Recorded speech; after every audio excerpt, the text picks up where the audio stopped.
respected principal of our college, Dr. Tharminder Singh Rupa, our head of the department, Professor Sukhmeen Kaur, Dean Boys, Professor Vikram Gupta, my fellow colleagues and dear students, Vaheguru Ji Ka Khalsa, Vaheguru Ji Ki Fateh। किसी ने बहुत सोना लिखा है, मंजिलें उनको मिलती हैं जिनके सपनों में जान होती है। मंजिलें उनको मिलती हैं जिनके सपनों में जान होती है। पंखों से कुछ नहीं होता, हौसलों से उड़ान होती है। On behalf of my department, I'm being a convener of Computonics Club.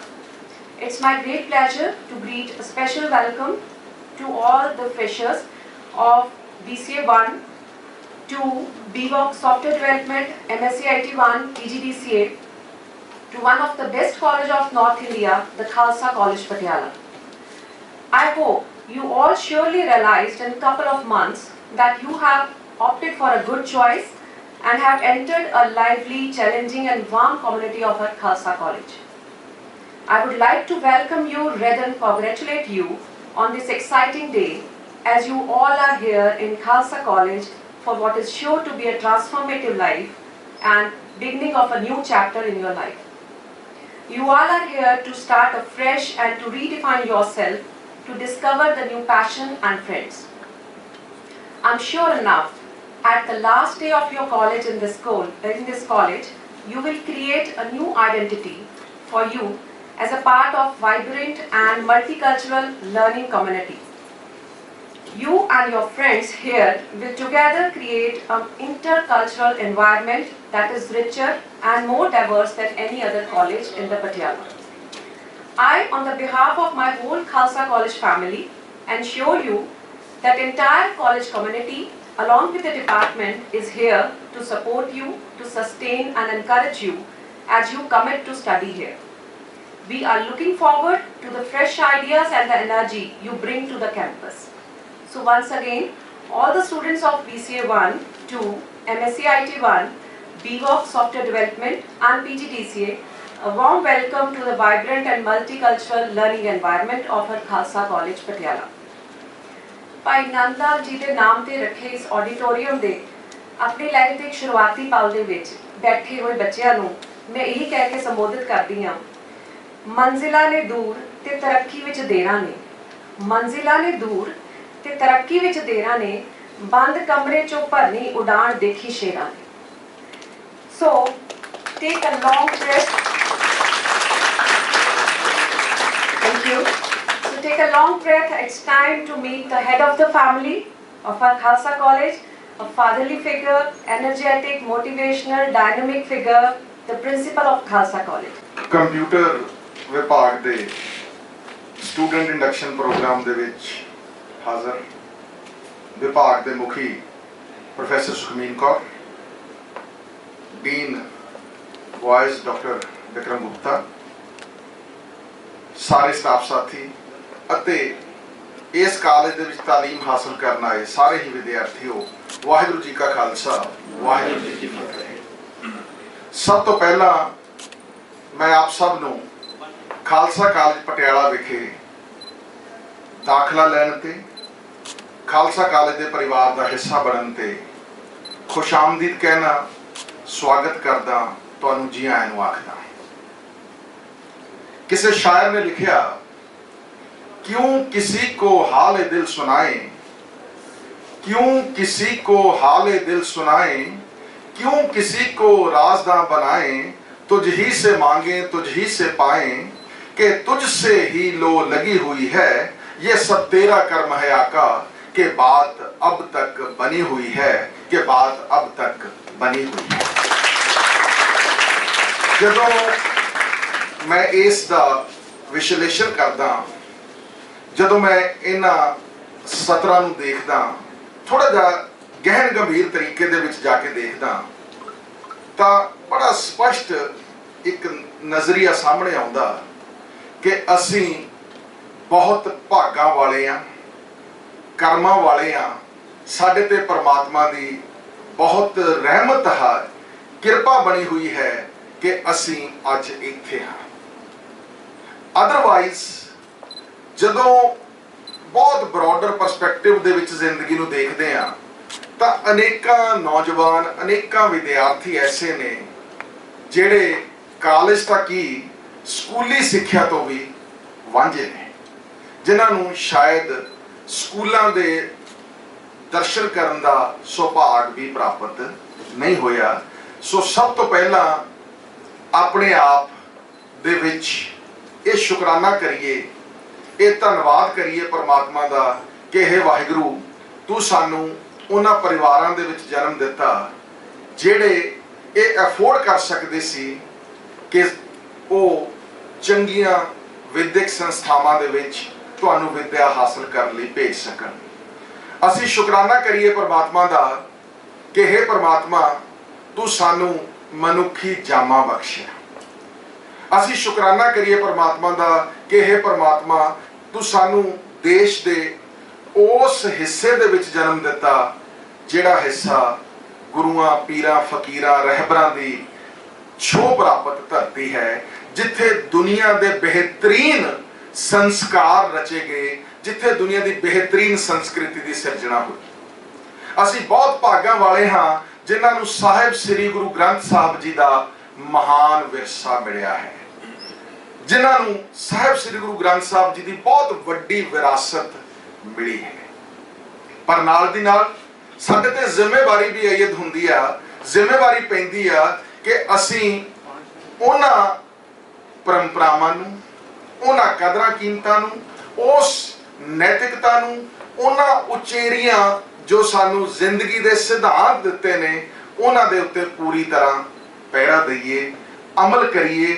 ਅਸੀਂ ਜ਼ਿੰਦਗੀ ਦੇ ਵਿੱਚ ਪ੍ਰਣ ਕਰਕੇ ਚੱਲੀਏ ਕਿ ਅਸੀਂ ਹਮੇਸ਼ਾ ਹੀ ਹੱਕ ਸੱਚ ਦੇ ਰਾਹ ਦੇ ਉੱਤੇ ਤੁਰਾਂਗੇ। ਅਸੀਂ ਹਮੇਸ਼ਾ ਹੀ ਆਪਣੇ ਆਪ ਨੂੰ ਜ਼ਿੰਦਗੀ ਦੀਆਂ ਉਹਨਾਂ ਰਾਹਾਂ ਤੇ ਲੈ ਕੇ ਜਾਵਾਂਗੇ ਜਿਹੜੀਆਂ ਸਾਰਥਕ ਹਨ, ਜਿਹੜੀਆਂ ਚੰਗੀਆਂ ਹਨ, ਜਿਹੜੀਆਂ ਚੰਗੇ ਸਮਾਜ ਦੀ ਸਿਰਜਣਾ ਦੇ ਵਿੱਚ ਆਪਣਾ ਰੋਲ ਅਦਾ ਕਰਦੀਆਂ ਨੇ। ਖਾਲਸਾ ਕਾਲਜ ਪਟਿਆਲਾ, ਜਿਸ ਤਰ੍ਹਾਂ ਅਸੀਂ ਆਪਣੇ ਵਿਜ਼ਨ ਦੇ ਵਿੱਚ ਗੱਲ ਕਰਦੇ ਹਾਂ, we always strive for perfection and settle for excellence. ਸਾਡਾ ਨਿਸ਼ਾਨਾ ਪਰਫੈਕਸ਼ਨ ਹੈ ਔਰ ਅਸੀਂ ਉਹਨਾਂ ਚਿਰ ਰੁਕਦੇ ਨਹੀਂ ਜਿੰਨਾ ਚਿਰ ਅਸੀਂ ਐਕਸਲੈਂਸ ਪ੍ਰਾਪਤ ਨਹੀਂ ਕਰ ਲੈਂਦੇ। ਪਿਆਰੇ ਵਿਦਿਆਰਥੀਓ, ਜ਼ਿੰਦਗੀ ਦੇ ਵਿੱਚ ਨਿਸ਼ਾਨਾ, ਮਿਸ਼ਨ, ਮੰਜ਼ਿਲ ਹਮੇਸ਼ਾ ਉੱਚੀ ਹੋਣੀ ਚਾਹੀਦੀ ਹੈ, ਹਮੇਸ਼ਾ ਵੱਡੀ ਹੋਣੀ ਚਾਹੀਦੀ ਹੈ। Those who think big, they become big. Those who dream great, they become great. ਜਿਨ੍ਹਾਂ ਨੇ ਚੰਗੇ ਸੁਪਨੇ ਲਏ ਨੇ, ਜਿਨ੍ਹਾਂ ਨੇ ਵੱਡੇ ਸੁਪਨੇ ਲਏ ਨੇ, ਜਿਨ੍ਹਾਂ ਨੇ ਉੱਚੇ ਨਿਸ਼ਾਨੇ ਫਿਕਸ ਕੀਤੇ ਨੇ, ਉਹ ਹਮੇਸ਼ਾ ਉਹਨਾਂ ਨੂੰ ਪ੍ਰਾਪਤ ਕਰਦੇ ਨੇ। ਪਰ ਯਾਦ ਇਹ ਰੱਖਣਾ ਪਵੇਗਾ ਕਿ ਨਿਸ਼ਾਨਿਆਂ ਦੀ ਪ੍ਰਾਪਤੀ, ਉਚੇਰੀਆਂ ਮੰਜ਼ਿਲਾਂ ਦੀ ਪ੍ਰਾਪਤੀ, ਵੱਡੇ ਸੁਪਨਿਆਂ ਦੀ ਪੂਰਤੀ ਮਹਿਜ਼ ਕਲਪਨਾ ਦੇ ਨਾਲ ਨਹੀਂ ਹੋਣੀ।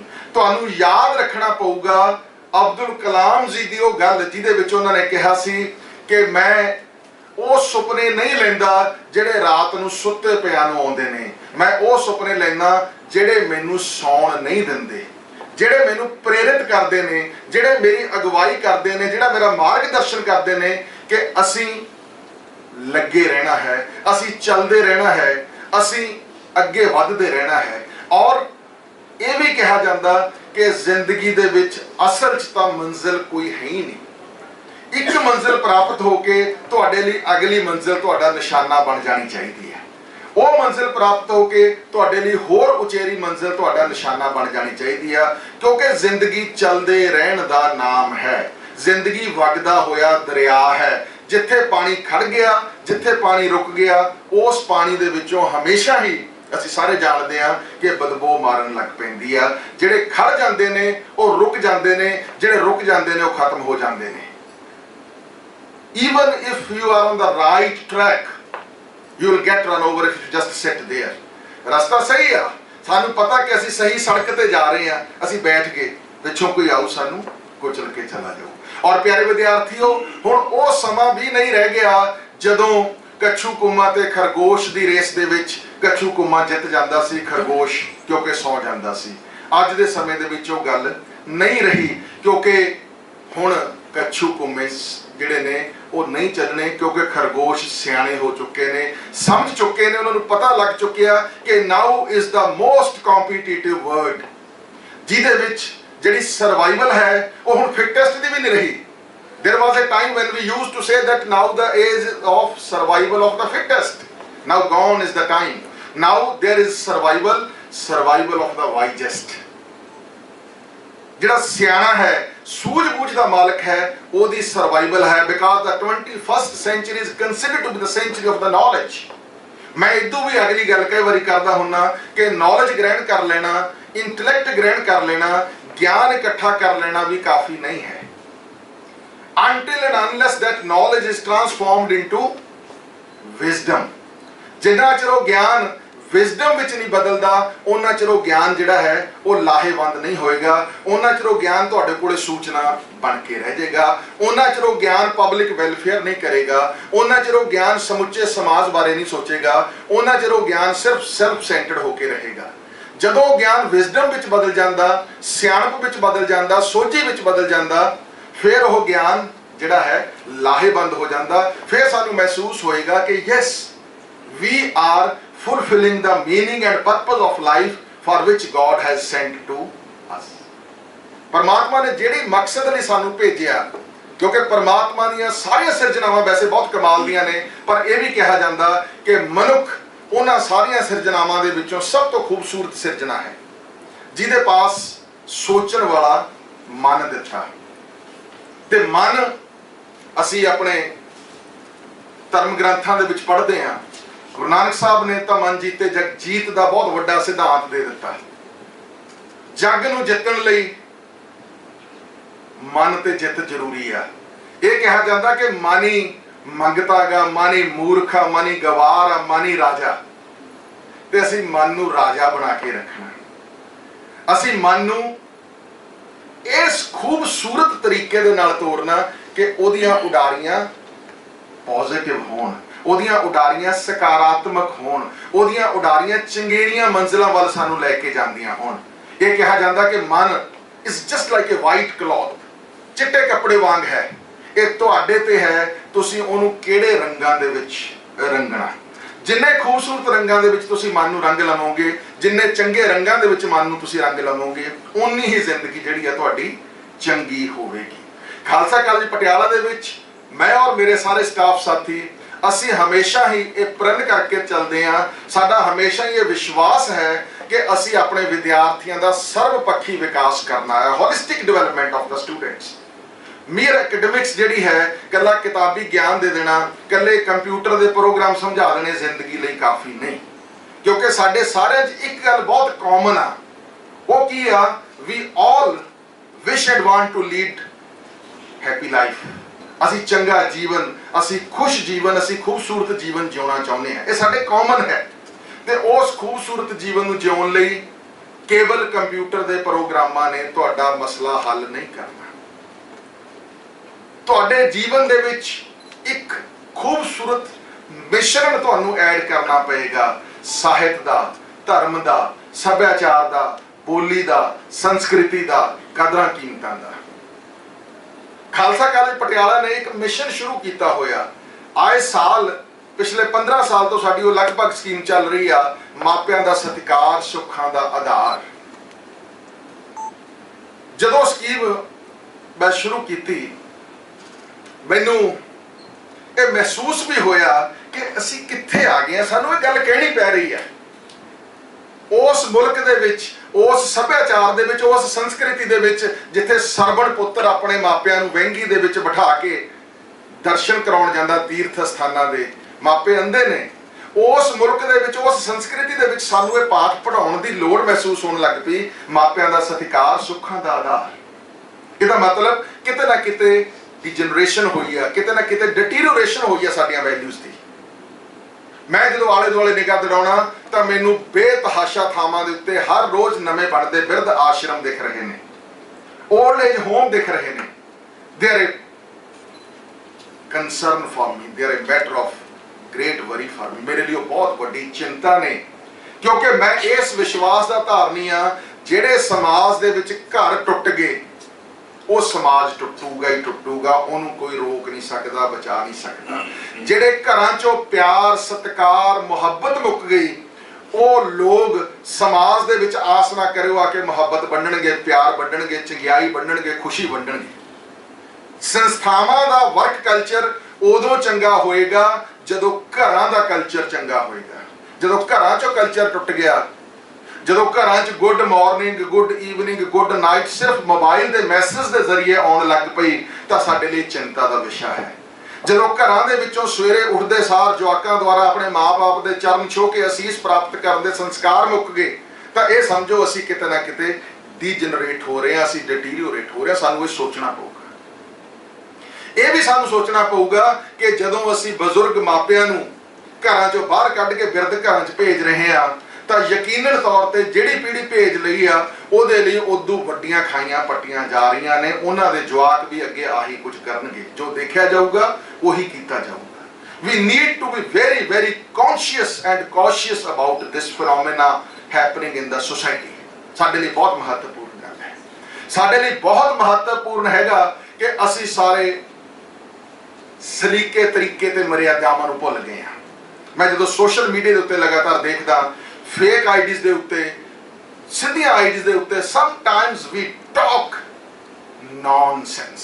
ਮੈਨੂੰ ਬੜੀ ਤਕਲੀਫ ਹੁੰਦੀ ਆ ਕਿ ਸਾਨੂੰ ਇਹ ਵੀ ਭੁੱਲ ਗਿਆ ਕਿ ਕਿਸੇ ਦੇ ਵਿਰੋਧ ਕਰਨ ਦੀ ਵੀ ਕੋਈ ਸਲੀਕਾ ਹੁੰਦਾ, ਵੱਡੇ ਤੋਂ ਵੱਡੇ ਵਿਰੋਧ ਦਾ ਵੀ ਕੋਈ ਤਰੀਕਾ ਹੁੰਦਾ। ਜਦੋਂ ਸਿੱਧੀਆਂ ਗਾਲਾਂ, ਜਦੋਂ ਸਿੱਧੇ ਇਹੋ ਜਿਹੇ ਸ਼ਬਦ ਸੋਸ਼ਲ ਮੀਡੀਆ ਤੇ ਮੇਟ ਵੀ ਐਨੀਬਡੀ, ਕੋਈ ਮਰਜ਼ੀ ਬੰਦਾ, ਮੈਂ ਕਿਹਾ ਜੀ ਤੁਸੀਂ ਤੁਹਾਡਾ ਵੱਡੇ ਤੋਂ ਵੱਡਾ ਵੀ ਜੇ ਵਿਰੋਧੀ ਹੈਗਾ, ਜੇ ਤੁਸੀਂ ਉਹਦੇ ਵਿਰੋਧ ਕਰਨ 'ਚ ਵੀ ਸਲੀਕਾ ਤਰੀਕਾ ਭੁੱਲ ਗਏ ਇਹਦਾ ਮਤਲਬ ਅਸੀਂ ਡਿਟੀਰੀਓਰੇਟ ਹੋ ਰਹੇ ਹਾਂ, ਅਸੀਂ ਕਿਸੇ ਨਾ ਕਿਸੇ ਪਾਸੇ ਖਾਈਆਂ ਦੇ ਵਿੱਚ ਜਾ ਰਹੇ ਹਾਂ। ਸਾਨੂੰ ਇਸ ਗੱਲ ਪ੍ਰਤੀ ਕੌਨਸ਼ੀਅਸ ਹੋਣਾ ਪਊ ਕਿ ਅਸੀਂ ਆਪਣੀ ਤਹਿਜ਼ੀਬ ਨੂੰ, ਕਿਉਂਕਿ ਸਾਡਾ ਵਿਰਸਾ ਤਹਿਜ਼ੀਬ ਦਾ ਸੀ, ਸਾਡਾ ਵਿਰਸਾ ਸਲੀਕੇ ਦਾ ਸੀ, ਸਾਡਾ ਵਿਰਸਾ ਮਰਿਆਦਾ ਦਾ ਸੀ। ਸਾਡੇ ਵਿਰਸੇ ਦੇ ਵਿੱਚ ਸਾਨੂੰ ਇਹ ਸਿਖਾਇਆ ਗਿਆ ਸੀ ਕਿ ਵੱਡਿਆਂ ਨੂੰ ਸਤਿਕਾਰ ਕਰੋ, ਛੋਟਿਆਂ ਨੂੰ ਪਿਆਰ ਕਰੋ। ਦੋਨੇ ਚੀਜ਼ਾਂ ਕਿਤੇ ਨਾ ਕਿਤੇ ਮਾਈਨਸ ਹੋ ਰਹੀਆਂ ਨੇ। ਵੱਡਿਆਂ ਦਾ ਸਤਿਕਾਰ ਵੀ ਮਾਈਨਸ ਹੋ ਰਿਹਾ, ਛੋਟਿਆਂ ਨੂੰ ਪਿਆਰ ਵੀ ਮਾਈਨਸ ਹੋ ਰਿਹਾ। ਹੋ ਕਿੱਥੋਂ ਰਿਹਾ? ਘਰਾਂ ਦੇ ਵਿੱਚ। ਸਾਰੇ ਘਰ ਹੈਗੇ ਨੇ, ਬਹੁਤ ਖੂਬਸੂਰਤ ਘਰ ਬਣਦੇ ਜਾ ਰਹੇ ਨੇ ਲੋਕਾਂ ਦੇ, ਬਹੁਤ ਸੋਹਣੀਆਂ ਫੈਸਿਲਿਟੀਜ਼ ਉਹਦੇ ਵਿੱਚ ਪੈਦਾ ਹੁੰਦੀਆਂ ਜਾ ਰਹੀਆਂ ਨੇ। ਨੀਂਦ ਉੱਡ ਰਹੀ ਹੈ, ਭੁੱਖ ਮਰ ਰਹੀ ਹੈ। ਘਰ 'ਚ ਦੋ ਚੀਜ਼ਾਂ ਦਾ ਸਕੂਨ ਸੀ, ਬੰਦੇ ਨੂੰ ਖੂਬਸੂਰਤ ਨੀਂਦ ਸੀ, ਬੰਦੇ ਨੂੰ ਵਧੀਆ ਭੁੱਖ ਲੱਗਦੀ ਸੀ, ਔਰ ਉਸ ਭੁੱਖ ਦੇ ਵਿੱਚ ਜੇ ਬਿਲਕੁਲ ਸੁੱਕੀ ਰੋਟੀ ਚਟਨੀ ਨਾਲ ਵੀ ਖਾਧੀ ਜਾਂਦੀ ਸੀ ਉਹ ਵੀ ਵੱਧ ਸਕੂਨ ਦਿੰਦੀ ਸੀ। ਹੁਣ ਪਦਾਰਥ ਛੱਤੀ ਪਏ ਨੇ, ਫਰਿੱਜ ਭਰੇ ਪਏ ਨੇ, ਪਰ 90% ਲੋਕ ਕਿਸੇ ਨਾ ਕਿਸੇ ਰੂਪ ਦੇ ਵਿੱਚ ਬਿਮਾਰੀਆਂ ਦਾ ਸ਼ਿਕਾਰ ਹੋ ਗਏ, ਐਸਿਡਿਟੀ ਦਾ ਸ਼ਿਕਾਰ ਹੋ ਗਏ। ਕਹਿੰਦੇ ਜੀ ਤਾਂ ਸਾਰੇ ਮੁਲਕ ਨੂੰ ਨਹੀਂ ਹੋਗੀ। ਸਾਨੂੰ ਵਿਚਾਰਨਾ ਪਊ ਕਿਉਂ ਹੋਈ? ਕਿਉਂਕਿ ਐਸਿਡਿਟੀ ਦਾ ਕਾਰਨ ਅੰਦਰ ਕਿਸੇ ਨਾ ਕਿਸੇ ਰੂਪ ਦੇ ਵਿੱਚ ਤੁਹਾਡੇ ਮਾੜੇ ਐਲੀਮੈਂਟਸ ਦਾ ਜਾਣਾ, ਤੇ ਮਾੜੇ ਐਲੀਮੈਂਟਸ ਮਾੜੀ ਸੋਚ ਦਾ ਸਿੱਟਾ ਨੇ। ਜੇ ਸੋਚ ਚੰਗੀ ਆ, ਲੋਕਾਂ ਦੇ ਕਿਰਦਾਰ ਦੂਰੇ ਤੋਂ ਸੁਣਦੇ ਹੁੰਦੇ ਸੀ, ਆਮ ਸੁਣਦੇ ਸੀ ਕਿ ਦੂਰੇ ਕਿਰਦਾਰ ਦਾ ਮਾਲਕ ਆ ਜੀ, ਡਬਲ ਸਟੈਂਡਰਡਸ ਨੇ, ਡਬਲ ਵਾਲੇ ਸੋਸਾਇਟੀ ਟੋਲਰੇਟ ਕਰਦੀ ਆਈ। ਪਰ ਹੁਣ ਤੁਹਾਨੂੰ ਆਈਡੈਂਟੀਫਾਈ ਕਰਨਾ ਔਖਾ ਹੋ ਗਿਆ। ਜਿਹੜਾ ਸ਼ਾਇਰ ਨੂੰ ਲਿਖਣਾ ਪੈ ਗਿਆ, ਇੱਕ ਆਦਮੀ में होते हैं 10-20 आदमी, जब भी देखो बड़े गौर से देखो। ਇਸ ਸਥਿਤੀ ਦੇ ਵਿੱਚ ਅਸੀਂ ਜਾਂਦੇ ਜਾ ਰਹੇ ਹਾਂ। ਜਦੋਂ ਸਾਡੀਆਂ ਇਹ ਸਥਿਤੀਆਂ ਬਣ ਗਈਆਂ, ਸਾਨੂੰ ਸੋਚਣਾ ਪਊ ਕਿ ਅਸੀਂ ਨੈਗੇਟਿਵਿਟੀ ਵਾਲੇ ਪਾਸੇ ਵੱਧ ਰਹੇ ਹਾਂ, ਅਸੀਂ ਆਪਣੇ ਨੁਕਸਾਨ ਵਾਲੇ ਪਾਸੇ ਵੱਧ ਰਹੇ ਹਾਂ। ਅਚਨਚੇਤ ਕੱਲ ਮੇਰੇ ਨਾਲ ਕੋਈ ਗੱਲ ਕਰ ਰਹੀ ਸੀ ਕਿ ਪਤਾ ਹੀ ਨਹੀਂ ਲੱਗਦਾ ਇੰਨੀਆਂ ਡੈਥਸ ਹੋਣ ਲੱਗੀਆਂ ਫਲਾਣੇ ਕਾਰਨ ਕਰਕੇ, ਫਲਾਣੇ ਕਾਰਨ ਕਰਕੇ, ਫਲਾਣੇ ਕਾਰਨ ਕਰਕੇ। ਉਹਦਾ ਰੀਜ਼ਨ ਕੀ ਆ? ਥੋੜਾ ਜਿਹਾ ਸਾਨੂੰ ਵਿਚਾਰਨਾ ਪਊ। ਉਹਦਾ ਰੀਜ਼ਨ ਸਾਡਾ ਮਨ ਆ, ਕਿਉਂਕਿ ਮਨ ਦੇ ਵਿੱਚ ਮੈਲ ਭਰ ਗਈ ਆ, ਮਨਾਂ ਦੇ ਵਿੱਚ ਜੈਲਸੀ ਭਰ ਗਈ ਆ, ਮਨਾਂ ਦੇ ਵਿੱਚ ਝਗੜੇ ਭਰ ਗਏ ਨੇ। ਸਿਰ ਜੋੜ ਨਹੀਂ ਰਹੇ, ਸਿਰਾਂ ਨੂੰ ਤੋੜ ਰਹੇ ਆ। ਦੁਨੀਆ ਕਹਿ ਰਹੀ ਹੈ ਕਿ 21ਵੀਂ ਸਦੀ ਗਿਆਨ ਦੀ ਸਦੀ ਆ। ਦੁਨੀਆ ਕਹਿ ਰਹੀ ਹੈ ਕਿ 21ਵੀਂ ਸਦੀ ਵਿੱਚ ਸਿਰਾਂ ਨੂੰ ਜੋੜਨਾ ਪਊ। ਦੁਨੀਆ ਕਹਿ ਰਹੀ ਹੈ ਕਿ ਸਾਨੂੰ ਸਮਝ ਬੂਝ ਨਾਲ ਚੱਲਣਾ ਪਊ। ਦੁਨੀਆ ਕਹਿ ਰਹੀ ਹੈ ਕਿ ਸਾਨੂੰ ਕੈਪੀਟਲ ਦੀ ਬਜਾਏ, ਮੈਟੀਰੀਅਲ ਕੈਪੀਟਲ ਦੀ ਬਜਾਏ ਨੌਲੇਜ ਕੈਪੀਟਲ ਦੇ ਐਮਪਾਇਰ ਕ੍ਰੀਏਟ ਕਰਨੇ ਪੈਣਗੇ। And the empires we are creating they are totally different. Where are we going? ਸਾਨੂੰ ਇਹ ਵੀ ਵਿਚਾਰ ਕਰਨਾ ਪਊ ਕਿ ਆਜ਼ਾਦੀ ਦਾ 75ਵਾਂ ਸਾਲ ਅਸੀਂ ਰੋਜ਼ ਨਵੇਂ-ਨਵੇਂ ਸਮਾਗਮ ਕਰਕੇ ਸਾਰੇ ਮਨਾ ਰਹੇ ਹਾਂ। ਕੀ ਪਿਛਲੇ 75 ਵਰ੍ਹਿਆਂ ਦੇ ਵਿੱਚ ਅਸੀਂ ਕੋਈ ਚੱਜ ਦਾ ਵੱਡਾ ਕੰਪਿਊਟਰ ਦਾ ਪੈਦਾ ਕਰ ਸਕੇ ਹਾਂ? ਕੀ ਅਸੀਂ ਕੋਈ ਡਾਕਟਰ ਵੱਡਾ ਪੈਦਾ ਕਰ ਸਕੇ ਹਾਂ? ਕੀ ਅਸੀਂ ਬਹੁਤ ਵੱਡਾ ਇੰਜੀਨੀਅਰ ਪੈਦਾ ਕਰ ਸਕੇ ਹਾਂ, ਸਾਇੰਟਿਸਟ ਪੈਦਾ ਕਰ ਸਕੇ ਹਾਂ ਜਿਨ੍ਹਾਂ ਨੂੰ ਨੋਬਲ ਪ੍ਰਾਈਜ਼ ਮਿਲੇ ਹੋਣ? ਜਿਨ੍ਹਾਂ ਨੂੰ ਮਿਲੇ ਉਹ ਜਦੋਂ ਦੇਸ਼ ਨੂੰ ਛੱਡ ਕੇ ਤੁਰ ਗਏ, ਉੱਥੇ ਜਾ ਕੇ ਮਿਲੇ। We are boasting of our education system. ਸਾਨੂੰ ਇਹ ਵਿਚਾਰਨਾ ਪਊ ਕਿ ਕੀ ਸਾਡਾ ਐਜੂਕੇਸ਼ਨ ਸਿਸਟਮ ਕੇਵਲ ਡਿਗਰੀਆਂ ਤਾਂ ਨਹੀਂ ਦੇ ਰਿਹਾ, ਕੀ ਸਾਡਾ ਐਜੂਕੇਸ਼ਨ ਸਿਸਟਮ ਡਿਗਰੀ ਦੇ ਕੇ ਮਹਿਜ਼ 2 ਫੁਲਕੇ ਬਣਾਉਣ ਦੇ ਯੋਗ ਤਾਂ ਨਹੀਂ ਬਣਾ ਰਿਹਾ। ਵੈਸੇ ਉਹ 'ਚ ਵੀ ਡਾਊਟ ਕੀਤਾ ਜਾਣ ਲੱਗ ਪਿਆ, ਉਹ 'ਚ ਵੀ ਡਾਊਟ ਹੋ ਰਿਹਾ ਕਿ the education system which the country is providing even not fit for giving employment.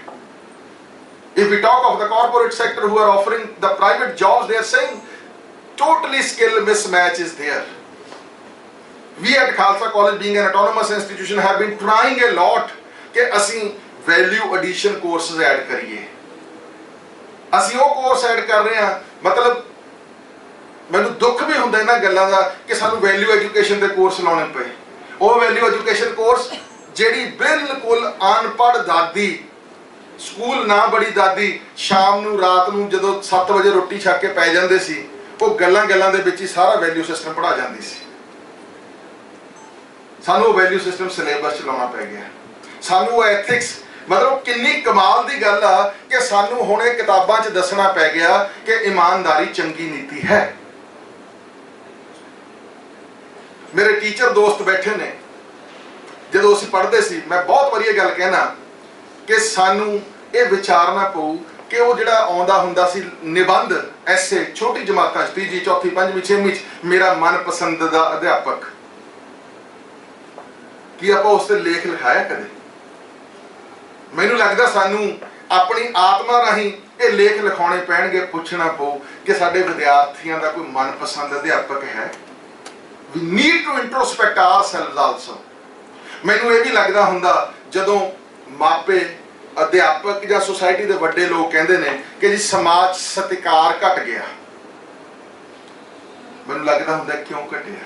ਕਿਤੇ ਆਹ ਗੱਲ ਤਾਂ ਨਹੀਂ ਹੈਗੀ ਦੂਰ ਜੇਕਰ ਅਜੇ ਸਵੇਰਾ ਹੈ ਇਸ ਵਿੱਚ ਕਾਫੀ ਕਸੂਰ ਮੇਰਾ ਹੈ, ਦੂਰ ਜੇਕਰ ਅਜੇ ਸਵੇਰਾ ਹੈ ਇਸ ਵਿੱਚ ਕਾਫੀ ਕਸੂਰ ਮੇਰਾ ਹੈ, ਮੈਂ ਕਾਲੀਆਂ ਰਾਤਾਂ ਨੂੰ ਕਿਉਂ ਕੋਸਾਂ, ਮੇਰੇ ਮਨ ਦੇ ਅੰਦਰ ਹੀ ਅਜੇ ਹਨੇਰਾ ਹੈ। ਕਿਤੇ ਇਹ ਸਮੱਸਿਆ ਤਾਂ ਨਹੀਂ ਬਣ ਗਈ ਕਿ ਸਾਡੇ ਜਵਾਕ ਸਾਡੇ ਕਹਿਣੇ ਇਸ ਕਰਕੇ ਨਹੀਂ ਲੱਗ ਰਹੇ ਕਿਉਂਕਿ ਅਸੀਂ ਆਪਣੇ ਜਵਾਕਾਂ ਨੂੰ ਨਾ ਸਮਾਂ ਦਿੱਤਾ, ਨਾ ਤਵੱਜੋ ਦਿੱਤੀ, ਨਾ ਅਸੀਂ ਉਹਨਾਂ ਨਾਲ ਗੱਲਾਂ ਕੀਤੀਆਂ, ਅਸੀਂ ਉਹਨਾਂ ਨੂੰ ਫੀਸ ਦਿੱਤੀ, ਪੈਸੇ ਦਿੱਤੇ, ਉਹ ਸਕੂਲਾਂ ਕਾਲਜਾਂ 'ਚ ਪੜ੍ਹੇ। ਬੱਚੇ ਸੀ ਹਿਊਮਨ ਰਿਸੋਰਸਸ, ਕਿਉਂਕਿ ਮੈਂ ਇੱਕ ਪਰਿਵਾਰ ਦੇ ਬੱਚਿਆਂ ਨੂੰ ਜਦੋਂ ਮੈਂ ਇਨ ਟੋਟੈਲਿਟੀ ਦੇਖਦਾ, they are the most important asset for the society, they are the most important future of the society। ਉਹਨਾਂ 'ਚ ਇਨਵੈਸਟਮੈਂਟ ਘਟ ਗਈ, ਫਾਈਨੈਂਸ਼ੀਅਲ ਇਨਵੈਸਟਮੈਂਟ ਸਾਡੀਆਂ ਵੱਧ ਗਈਆਂ। ਮੈਨੂੰ ਕਦੇ ਕਦੇ ਬੜਾ ਅਫਸੋਸ ਹੁੰਦਾ, ਮੇਰੇ ਕਈ ਮਿੱਤਰ ਪਿਆਰਾਂ ਨੂੰ ਜਦੋਂ ਮੈਂ ਦੇਖਦਾ, ਮਿਲਦਾ, ਵਿਚਰਦਾ, ਕਿ ਜਿਹੜਾ ਟੀਚਰ ਸੀ ਮੈਨੂੰ ਕਹਿੰਦੇ ਹੁੰਦੇ ਸੀ ਕਿ ਜੀ ਬੜਾ ਕਮਿਟਡ, ਡੈਡੀਕੇਟਡ ਪ੍ਰੋਫੈਸ਼ਨ ਹੈ, ਤੇ ਜਦੋਂ ਟੀਚਰ ਪ੍ਰਾਪਰਟੀ ਡੀਲਰ ਬਣ ਜੂ, ਟੀਚਰ ਦਾ ਤਾਂ ਬਹੁਤਾ ਸਮਾਂ ਰਜਿਸਟਰੀਆਂ ਕਰਾਉਣ 'ਚ ਲੰਘੀ ਜਾਂਦਾ, ਇੱਥੇ ਪਲਾਟ ਲੈ ਲਿਆ, ਉੱਥੇ ਵੇਚ ਲਿਆ, ਉਹਦਾ ਮਨ ਹੀ ਨਹੀਂ ਲੱਗ ਸਕਦਾ ਟੀਚਿੰਗ ਦੇ ਵਿੱਚ। There was a time when the teaching was a choice, it was a commitment, it was a dedication। ਇਹ ਸਾਰਾ ਕੁਝ ਤਾਣੇ ਬਾਣੇ ਦੇ ਜਿਹੜੇ ਫਲੋ ਆਏ ਨੇ, ਇਹਨਾਂ ਨੂੰ ਵੀ ਕਰੈਕਟ ਕਰਨਾ ਸਾਨੂੰ ਪਊਗਾ, ਇਹਨਾਂ ਨੂੰ ਸਾਨੂੰ ਵਿਚਾਰਨਾ ਪਊਗਾ। ਪਿਆਰੇ ਵਿਦਿਆਰਥੀਓ, ਤੁਸੀਂ ਸਾਡਾ ਭਵਿੱਖ ਹੋ, ਤੁਹਾਨੂੰ ਸੁਚੇਤ ਹੋਣਾ ਪਊ, ਤੁਹਾਨੂੰ ਇੱਥੋਂ ਤੱਕ ਸੁਚੇਤ ਹੋਣਾ ਪਊ ਕਿ whensoever you come to the college you must ensure that every class of yours must be conducted। ਚੰਗਾ ਇਹ ਲੱਗੂਗਾ ਕਿ ਸਾਡੀ ਫਲਾ ਕਲਾਸ ਵਿਹਲੀ ਹੋ ਗਈ, ਆਓ ਕੰਟੀਨ 'ਚ ਚੱਲੀਏ, ਮਨ ਨੂੰ ਇਹ ਪਾਊਗਾ। ਪਰ ਯਾਦ ਰੱਖਿਓ, we need to be very conscious। ਤੁਹਾਨੂੰ ਜਦੋਂ ਫ੍ਰੀ ਟਾਈਮ ਵੀ ਮਿਲੇ, meet your teachers, go to them ਕਿ ਸਰ ਸਾਨੂੰ ਆਹ ਚੀਜ਼ ਦੀ ਲੋੜ ਆ ਜੀ, ਗਾਈਡ ਕਰੋ, ਸਾਨੂੰ ਨਵੀਂ ਕਿਤਾਬ ਦੀ ਅਗਵਾਈ ਕਰੋ। ਤੁਹਾਨੂੰ ਇਹ ਵਿਚਾਰਨਾ ਪਊ ਕਿ ਅਸੀਂ ਨਵਾਂ ਕੀ ਕਰਨਾ, ਨਵਾਂ ਕੀ ਸਿੱਖਣਾ। ਕੰਪਿਊਟਰ ਐਜੂਕੇਸ਼ਨ ਤਾਂ ਕੰਪਿਊਟਰ ਦੇ ਉੱਤੇ ਬੈਠ ਕੇ ਹੱਥ ਪੈਰ ਮਾਰ ਕੇ ਚੰਗੀ ਤਰ੍ਹਾਂ ਉਹ ਜੋ ਕੁਝ ਸਿੱਖਣਾ। ਕੰਪਿਊਟਰ ਐਪਲੀਕੇਸ਼ਨ ਉਦੋਂ ਆ ਜਦੋਂ ਫਸਟ ਈਅਰ ਦਾ ਸਟੂਡੈਂਟ ਅਗਲੇ 3 ਮਹੀਨਿਆਂ ਬਾਅਦ ਆਪਣਾ ਕੋਈ ਨਾ ਕੋਈ ਐਪ ਬਣਾ ਕੇ ਅਰਨ ਕਰਨਾ ਸ਼ੁਰੂ ਕਰ ਦੇ। That is computer education. ਜਦੋਂ ਕੰਪਿਊਟਰ ਦਾ ਹਰ ਵਿਦਿਆਰਥੀ, I will the happiest person, ਜਦੋਂ ਕੰਪਿਊਟਰ ਦਾ ਹਰ ਵਿਦਿਆਰਥੀ ਆਪਣੇ ਘਰੇ ਬੈਠਾ ਬਿਜ਼ਨਸ ਪ੍ਰੋਸੈਸ ਆਊਟਸੋਰਸਿੰਗ ਦੇ ਜ਼ਰੀਏ, ਨੌਲੇਜ ਪ੍ਰੋਸੈਸ ਆਊਟਸੋਰਸਿੰਗ ਦੇ ਜ਼ਰੀਏ ਇੰਨੇ ਕੁ ਕੰਮ ਨੇ, ਹਰ ਬੱਚਾ ਕੰਮ ਕਰ ਰਿਹਾ ਹੋ, ਨਾਲ ਅਰਨ ਕਰ ਰਿਹਾ ਹੋ। ਘਰਦਿਆਂ ਨੂੰ ਪਤਾ ਲੱਗੇ ਕਿ ਫੀਸ ਤਾਂ ਇਹਨੇ ਸਾਲ ਦੀ ਭਰੀ ਹੈ 30,000 ਤੇ ਅਰਨ ਕਰ ਲਿਆ 3.5 ਲੱਖ ਰੁਪਏ ਇੱਕ ਸਾਲ 'ਚ, BCA ਫਸਟ ਈਅਰ 'ਚ ਜਾਂ MSc ਫਸਟ ਈਅਰ 'ਚ, ਫਿਰ ਪ੍ਰਾਪਤੀ ਹੋ ਤੁਹਾਡੀ। And you can do it. Teachers are ready to do it, they are ready। the question is on the other side। ਇਹ ਤੁਹਾਡੇ ਤੇ ਹੋ, ਖੂਹ ਬੈਠੇ ਨੇ, ਪਿਆਸੇ ਤੁਸੀਂ ਹੋ, ਤੁਸੀਂ ਆਉਣਾ, ਲਰਨ ਕਰਨਾ, ਇਹਨਾਂ ਤੋਂ ਸਿੱਖਣਾ, ਔਰ ਵੱਧ ਤੋਂ ਵੱਧ ਸਿੱਖੋ। ਅਸੀਂ ਖਾਲਸਾ ਕਾਲਜ ਪਟਿਆਲਾ ਦੇ ਵਿੱਚ ਤੁਹਾਡੀ ਡਿਵੈਲਪਮੈਂਟ ਲਈ ਕੋਈ ਕਸਰ ਜਿਹੜੀ ਆ ਬਾਕੀ ਨਹੀਂ ਛੱਡਾਂਗੇ। Try to be really educated, truly educated. ਉਸ ਤਰੀਕੇ 'ਚ ਆਪਣੀ ਐਜੂਕੇਸ਼ਨ ਹਾਸਲ ਕਰੋ। ਇਹ ਪ੍ਰਣ ਕਰ ਲਓ ਕੋਈ ਕਲਾਸ ਨਹੀਂ ਛੱਡਣੀ। ਇਹ ਪ੍ਰਣ ਕਰ ਲਓ ਕਿ ਰੋਜ਼ ਦੀ ਰੋਜ਼ ਜਿੰਨਾ ਕੰਮ ਕਰਾਇਆ ਉਦੋਂ ਅਗਲੇ 4 ਸਵਾਲ ਪੜ੍ਹ ਕੇ ਆਉਣੇ ਤੇ ਆਪਣੇ ਪ੍ਰੋਫੈਸਰ ਸਾਹਿਬ ਨੂੰ ਪੁੱਛਣਾ ਵੀ ਸਾਨੂੰ ਇਦੋਂ ਅੱਗੇ ਦੱਸੋ ਜੀ ਇਹ ਤਾਂ ਹੋ ਗਿਆ। ਫਿਰ ਜਿਹੜੀ ਇਹ ਗੱਲ ਬਣੂਗੀ, ਫਿਰ ਸਹੀ ਐਜੂਕੇਸ਼ਨ ਬਣੂਗੀ। God bless you all. Thank you very much. Waheguru ji ਕਾ ਖਾਲਸਾ, ਵਾਹਿਗੁਰੂ ਜੀ ਕੀ ਫਤਿਹ।